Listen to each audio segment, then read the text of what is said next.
How many times had I endured such cutting remarks?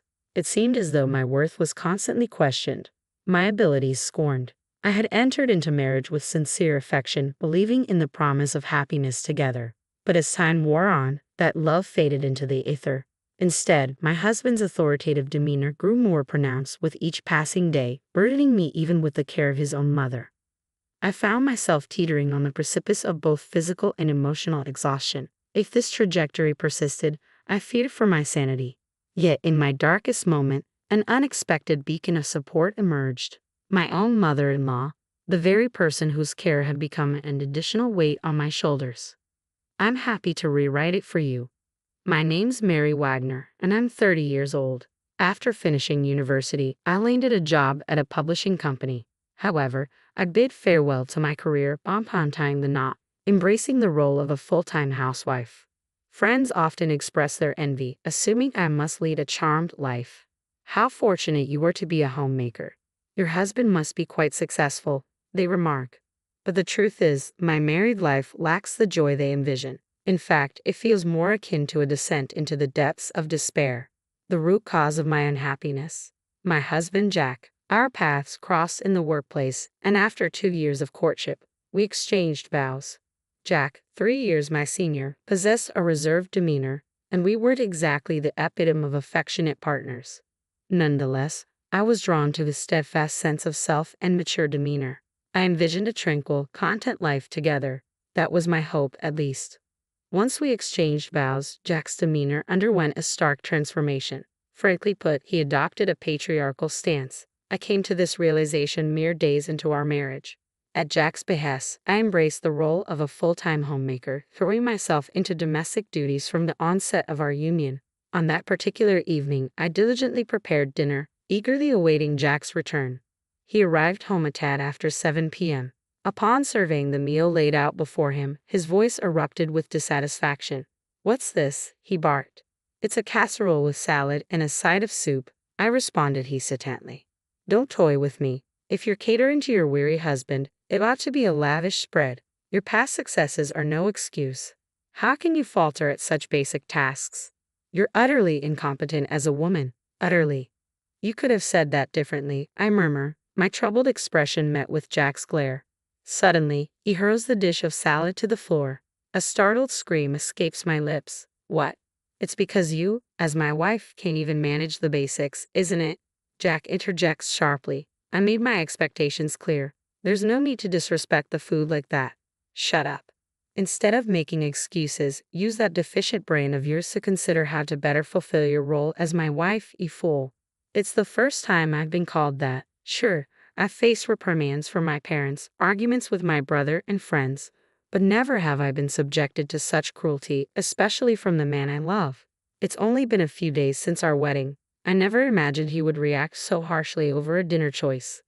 Nevertheless, as a housewife, I remain financially reliant on him. I can't risk defying my husband. As a newlywed, my utmost desire is to avoid upsetting him. Since that incident, I've been tiptoeing around him, careful not to trigger his anger. I meticulously ironed every piece of laundry, prepared the simplest of meals like loaded potato soup, and seasoned side dishes to perfection. Not a single hair must be left on the floor. Under this constant pressure, my nerves fray. Yet his patriarchal control only tightens. "There's a crease in this shirt sleeve. Can't you see?" he berates. "I am sorry. I'll iron it right away," I stammer. "I'm already running late for work." "You're always so slow," he complains. "I'll hurry," I assure him. "You won't have time. You're insufferable in the morning." "How much more do you want to upset me, you incompetent woman?" he snaps. "I'm sorry. Truly deeply sorry. I apologize," my voice trembling. Whenever I erred, I instinctively lowered my head in apology, a practice enforced by my husband. Depending on the gravity of my mistake, the depth of my contrition varied. Sometimes a mere bow would suffice for forgiveness, but for more serious transgressions, kneeling was required. And in moments of repeated mistakes, he would ominously present me with a completed divorce document. It's astonishing how quickly one can become accustomed to such treatment. After a year of enduring this cycle, I began to internalize a sense of utter worthlessness. Yet I couldn't bear the thought of divorce, especially in my current state of unemployment. I couldn't shatter my parents' joy over our marriage by admitting to such a failure. especially not after such a short time. The prospect of enduring perpetual reprimand from my husband filled me with despair for the future. As usual, I was in the midst of preparing dinner, anticipating his return. My daily ritual involved completing the meal by 7 p.m., ensuring it was ready for him to enjoy whenever he arrived. The moment the front door creaked open, I began setting the table. If I failed to finish before he sat down, it would inevitably lead to another round of apologies. Typically, my husband would take his seat in silence, but on this particular day, something felt different. As he loosened his tie, he initiated a conversation. "Mary, we're moving to my parents' house this weekend." I paused, puzzled. "Your parents' house? You mean your mother's place?" He nodded. "Yes, that's correct." "Have everything packed by then?" I couldn't help but inquire, "Why the sudden change, Jack? You've always been adamant about not returning to your parents' house." His icy stare silenced my probing, and after a momentary pause, he spoke. "My mother had a fall, and living independently has become too challenging for her." My concern surged. "We should go to her immediately. She's been in the hospital for a week. We'll move once she's discharged this weekend," he explained. "I understand now," I replied quietly. "But why the sudden change? You've always resisted returning to your parents' home." "Can you guess why?" he remarked with a chilling edge. "I can't deny the allure of potential inheritance," he confessed, his tone betraying a hint of satisfaction. "You see, my father was an ordinary man, but my mother's family is wealthy. She has a substantial amount of money." "What does that have to do with her current situation?" I questioned. His lips curled into a calculating smile. "If I play the devoted son during this ordeal, perhaps I'll be in line for a significant inheritance. If we, as a couple, rush to her side, I'm confident she'll be inclined to bestow the entire inheritance upon us." "Isn't that a bit disrespectful?" I dared to question. "Shut up. You're being supported by me, so just listen quietly," he retorted sharply. "I am sorry," I stammered, cowed by his outburst. The air was thick with tension as his words echoed in the room, leaving me feeling small and powerless. Instinctively, I offered my usual apology. With a triumphant air, he declared, "Listen, from now on, you'll be taking care of my mother. You'll work as a maid in my parents' house for the rest of your life." I faltered at his words. Is that what you mean?" I ventured to ask, but he cut me off sharply. "Don't argue. Who do you think is providing for your current lifestyle? It's all thanks to me, isn't it? Depending on how well you care for my mother, our inheritance could be affected. So don't neglect your duties. Understand?" Pressured to respond, I murmured softly, "Yes." His satisfaction evident, he flashed a smug smile before beginning his meal. Forcing me into the role of caregiver solely for the sake of his mother's inheritance, my husband doesn't regard me as his wife. To him, I'm merely a housemaid. Though I was aware of this truth, hearing it explicitly was a jolt to my senses. Yet I lacked the courage to challenge him. In a way, I felt as though I had been brainwashed, my own aspirations erased. The following day, following my husband's orders, I started packing our belongings. A week later, as directed by him, we relocated to my mother-in-law's residence, coinciding with her discharge from the hospital. On the day of her discharge, Jack didn't show up at the hospital, citing work obligations. Consequently, I was the one accompanying my mother-in-law home. During our journey back, she offered an apology. "Mary, I'm truly sorry. It's because of me that you're going through all of this. Don't worry about it. As a housewife, if I can lend you support while being at home, then nothing could be more important." I reassured her. "Thank you. But are you not bothered by how sudden this all is?" she inquired. "Well, the packing was a bit rushed, I suppose," I admitted. "I can imagine. Even I was taken aback by Jack's decision to move in with us. I wonder what prompted him to do this so abruptly." "Mary, have you heard anything?" she pressed. "No, I haven't heard anything," I replied softly. It wasn't surprising that my mother-in-law found the situation peculiar. Jack had always harbored a dislike for her, often expressing his grievances with remarks like, "She's a nuisance and I'd rather not be around her." Yet he swiftly moved in with her upon her hospitalization, driven by the prospect of her inheritance.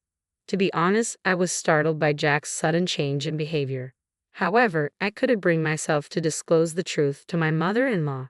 Striving to maintain composure, I concealed my inner turmoil. Thus began my life as a caregiver, navigating the unfamiliar responsibilities alongside the household chores in the spacious family home. Even amidst our return to his parents' residence, Jack's domineering demeanor remained unchanged, subjecting me to verbal abuse almost daily. In my mother-in-law's absence, there was no respite from the demands of housekeeping and caregiving, and my days were consumed with ceaseless activity from dawn till dusk. This routine persisted for about a month until one day, while I was attending to my mother-in-law's needs, she expressed her concern. "Mary, have you lost weight again?" "No, no, please don't worry about it, Mother," I reassured her. "Are you certain? I noticed the same thing when you first moved in. You seemed much more fatigued compared to when you were newlywed," she remarked. She was correct. Over the course of our year and a half of marriage, I had shed 15 pounds. It wasn't due to skipping meals, but rather a diminished appetite and a lack of leisurely dining time. My mother-in-law discerned the changes in me, ones that even Jack hadn't noticed. Simply that acknowledgement eased some of my loneliness. Wanting to alleviate her concerns, I mustered a smile. "Don't fret over me, Mother. Just sharing these conversations with you each day brings me joy. Mary, let's steer away from this gloomy talk. Shall I attend to your other hand, Mother?" I suggested, attempting to lighten the mood. "Oh yes, please," she responded. Just as I began to assist her, my phone abruptly rang. "It seems to be Jack," my mother-in-law observed, causing my body to stiffen. Jack insisted I answer his calls promptly. However, with a wet towel in hand, I couldn't respond immediately. Yet I knew any delay would provoke his anger. Utilizing my elbow, I managed to tap the answer button and switched the call to speaker. "Hello," I greeted hesitantly. Instantly, a barrage of angry shouts erupted from the other end of the line. "Hey, don't play games. Why did you answer immediately?" Jack demanded furiously. I'm sorry. I was a bit preoccupied," I stammered, bracing myself for his wrath. "What? A maid should answer on the first ring. But I was occupied and couldn't," I explained. "Didn't I always tell you not to talk back? You're so frustrating. Why are you so incapable?" Jack's voice seethed with anger. I'm sorry," I apologized meekly. "Are you ensuring the old lady is properly cared for? The inheritance hinges on your performance. Do you understand?" he pressed. Being humiliated in front of my mother-in-law filled me with shame. Jack continued to hurl insults, branding me incompetent and bothersome, before abruptly ending the call. Following Jack's tirade, a weighty silence engulfed the room. It was my mother-in-law who broke it. "Mary, was that Jack? Does he always speak to you like that?" Yes, but it's my fault. I am incompetent," I admitted quietly. "What nonsense is that? You're such a kind and wonderful girl, Mary," she reassured me with sincerity. "Mom, I can't ignore this, Mary. It's time to take a stand." "Huh." My mother-in-law then proposed a plan. Following her lead, I gathered all of Jack's belongings and deposited them in the yard before locking the front door. Together, we awaited Jack's return. Several hours passed before we heard noises from the entrance. It was likely Jack, but the locked door remained impassable. Ignoring the intercom's persistent chimes, I followed my mother-in-law's instructions. Eventually, my phone began to ring. It was Jack. Switching the call to speaker, I answered, "Hello." He began shouting immediately, "Hey, stop playing games. Open the front door this instant." "I can't do that." "What? What do you mean?" "This is your mother's directive." Unable to grasp the situation, he continued to shout, "Stop messing around and open it now." In response, my mother-in-law's voice rang out, cold and resolute. "The one who's messing around here is you, you fool." "Mom, I always knew you were distant, but I never imagined you would treat your wife like this." "No, that's not. I sensed something was amiss when you suddenly moved in to exploit your wife and rely on inheritance. How could you lead such a disgraceful existence?" my mother-in-law admonished. "No, that's not true," Jack protested. "What's not true?" "I have no intention of leaving you any inheritance. If you understand, get lost. This is my house. You will never be allowed back in." Flustered by my mother-in-law's accusations, Jack began pounding on the door. Through the phone, I could hear him pleading, "Please, do something. I have an ally in my mother-in-law. I won't be manipulated any longer," I declared with resolve. Addressing Jack firmly over the phone, I stated, "I want a divorce. I can't continue with you any longer." "What? What are you saying?" he exclaimed in disbelief. "Enough. I refuse to remain married to a man like you any longer. I refuse to squander my life. I refuse to sacrifice my own happiness for yours, I declared resolutely. D. Don't be ridiculous. You can't live without me, Jack protested. There's nothing I can't handle. No matter how difficult it may be, it's preferable to being with you. I will conquer any obstacle. I no longer require your presence in my life. I refuse to tolerate garbage like you, I retorted firmly. With that, I abruptly ended the call and blocked his number. His shouts could be heard from outside, eventually turning into cries of despair. My mother-in-law reported his disturbance to the authorities. Due to his disruptive behavior, he was escorted away by the police. Using the divorce papers he had previously provided, I initiated formal proceedings to end our marriage. Additionally, I pursued legal action against him for the mental and physical anguish he had caused me. With my mother-in-law's support as a witness, the legal proceedings progressed smoothly. After compensating me with a lump sum, Jack's savings were depleted. Furthermore, his employment was terminated by his company upon discovering his police record, relegating him to a lower position. Naturally, my mother-in-law declined to leave her inheritance to Jack. After consulting with a lawyer and honoring my mother-in-law's wish to entrust everything to me, it was agreed that she would transfer approximately $1 million to me annually. I continue to provide care for my mother-in-law in her home. It's the least I can do for her now. Mary, I'm deeply sorry for always burdening you. Even after divorcing Jack, you're still here caring for me. Why do you say that, Mom? I should be the one thanking you. Truly, I feel blessed to have a daughter like you. The feeling is mutual. Let's continue to support each other, all right? My life alongside my mother-in-law is now filled with more joy than I could have imagined. I'll strive to do everything within my power for her until the end of her days.